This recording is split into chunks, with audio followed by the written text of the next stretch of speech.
Fighting for clean waterways in Virginia. Today, Attorney General Mark Herring made what some say is an historic announcement at Fort Monroe.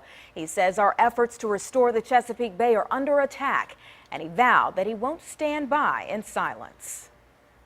Last night, I filed an amicus brief to defend Virginia's efforts to protect and restore the Bay and our right to work with our fellow Bay states to meet this common goal. It was an announcement met with applause. For decades, Virginians have worked to manage and restore this water that's vital to the Commonwealth in many ways. The Chesapeake Bay is unequaled in its economic impact, environmental significance, and its ability to bring together the states whose rivers and streams flow to its waters. But recently, special interest groups like the Farm Bureau Federation, the Fertilizer Institute, and the National Home Builders, along with 21 attorneys general from states as far away as Utah, Montana, Texas, and Alaska, none of which touch this water, filed a brief opposing the continued efforts of Bay states and the EPA to keep clean the very thing that adds so much value here. They seek to protect their own narrow interests by turning back the progress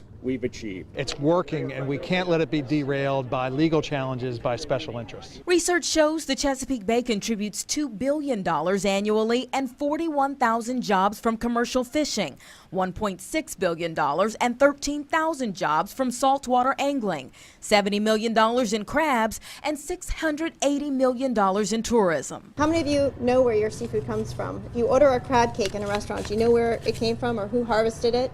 Do you know what the water quality was like, where it lived? Even when you don't, you trust that the source is at its best. And Attorney General Herring says he's entering the fight to protect that trust for years to come.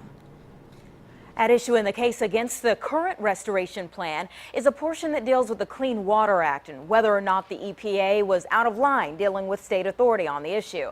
Herring, though, calls the current plan the most promising option, and he says he hopes the courts will recognize that and allow Virginia and other Bay states to continue their work.